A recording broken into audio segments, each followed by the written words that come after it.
now coming to the stage, Dina Pearlman.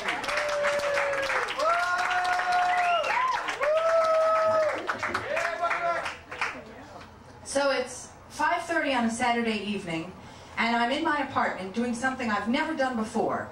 I'm making dinner for a date.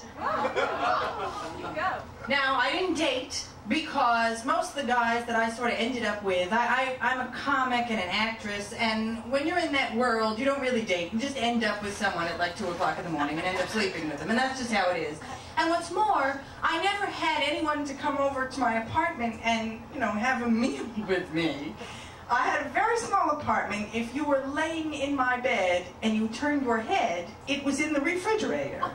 So I wouldn't have dinner guests. But I had brought this man over to my apartment several times, and he was nonplussed. And so we had been dating about a month, and I said, you know something, why don't you come over, let me make you dinner. He said, really? I said, I'd love nothing more. So, okay, so he was coming over for dinner. I was so excited because I really liked this man, and I went out and I bought Cooking Like magazine, and I was making like a tricolore pasta thing with some feta cheese and what have you, and I was so excited because this man was so funny. I had been out with a lot of comedians. He was not in the business, but he was funnier than anyone I had ever met.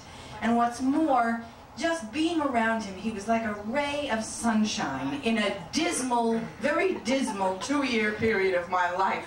I had been let go from a pilot, a TV pilot in LA with Jennifer Coolidge, who's now a big star. And I had been let go from the pilot, and I did not make the transition from like up-and-coming TV LA actress to office temp in New York. I didn't make that transition very gracefully.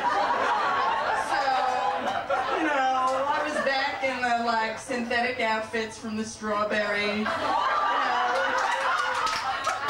crying in the ladies' room, all surly and snotty to my Midwestern bosses. Friday, it's pizza day. Oh, fuck you. I'm a star. And I would go on my lunches, I would go to St. Patrick's Cathedral. I would go to St. Patrick's Cathedral and I would get on my knees. I really would. I would close my eyes and I'd get on my knees before Jesus Christ and I'd say, give me a sign. Just give me anything. Please help me. Give me an opportunity. I know I blew it before because I have emotional problems and self-fulfilling prophecy, but please, just give me something. And then I met this guy, and you know, everything was going better. I started to feel better. I was still weeping a lot, but only at work. So I was feeling better, generally. So I'm making dinner, I got the whole thing going, and the phone rings. Hello? Dina! It's Danny Gross. Danny Gross? Hi! Danny Gross, not his real name, was a very high-profile television executive. He had hired me for the pilot that I had been let go from, and he was just like super powerful. He was one of the biggest TV executives in town, in LA, and he was a real hotshot, and here he was calling me at home. My self-help books used to call guys like him gatekeepers. You know, meaning that he had the key to the gate behind which was opportunity. So I said, Danny! You know, I was like, oh my God, Danny, how are you? It's so good to hear from you. How are you? He's like, I'm good. How you doing? I was like, I'm doing great. I should have been like, I haven't fucking slept tonight since you fucking fired me, right? I was like, I'm doing really great. Things are going great. So he was like, what are you doing tonight? I said, well, you know, I had some plans, you know, and I'm looking at all the stuff I bought, all the groceries, and I even, you know, I even had to go to Lecter's and buy knife and fork, because I was an animal. I lived like an animal. I would come home from my comedy sets, and I would come home and I'd make a pound of spaghetti with sauce, and I'd eat it out of the pot with my hands, and I'd be in my bra and underwear watching Charles Grodin. It was big. I was an animal.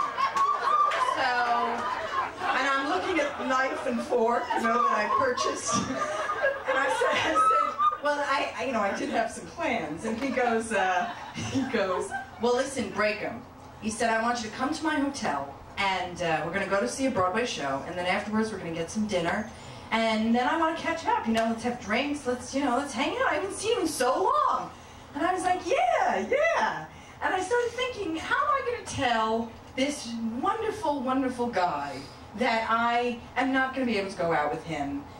You know, and like he was supposed to come over in like an hour and a half, and how was I going to do that? And what if I just told him the truth?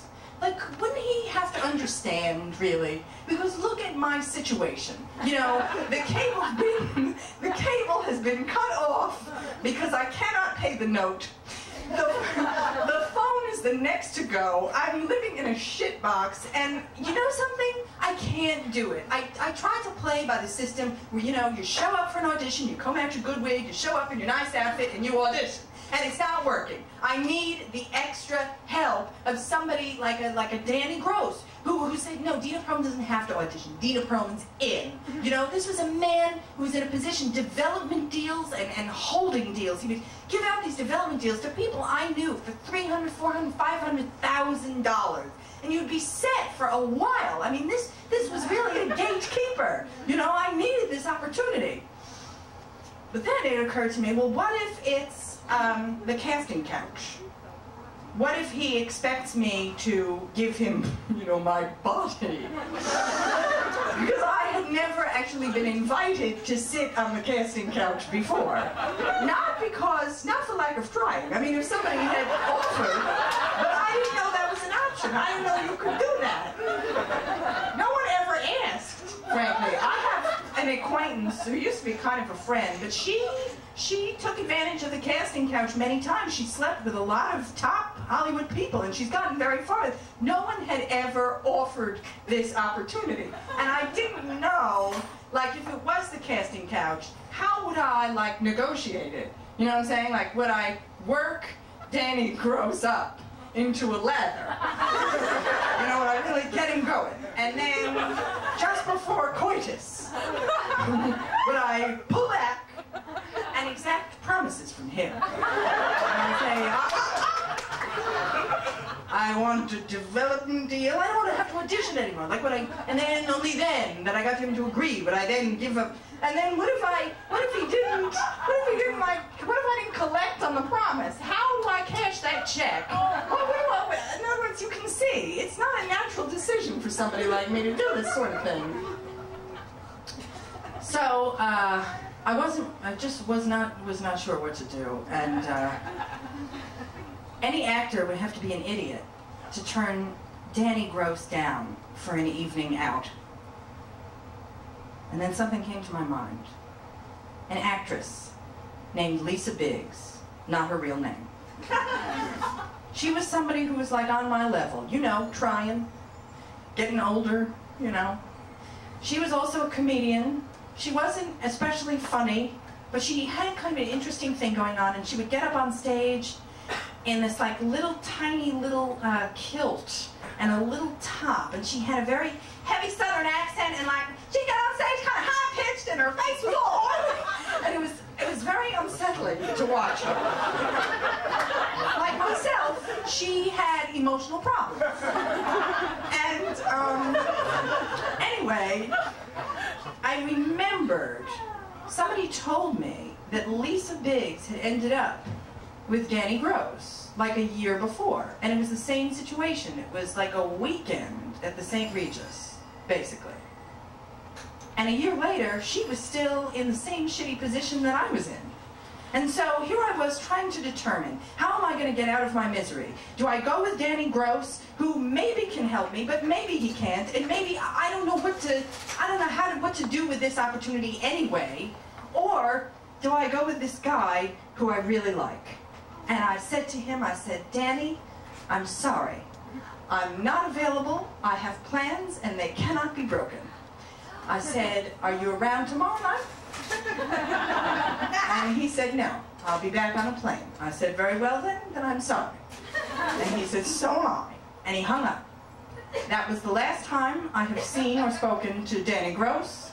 I haven't booked a pilot since, but I've been very happily married to the gentleman over here.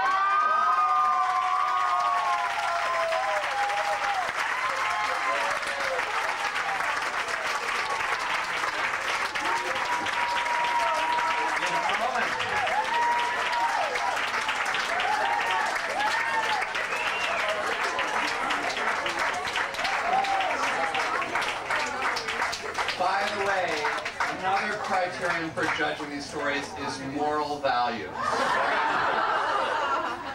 It's kind of a red state thing. We all...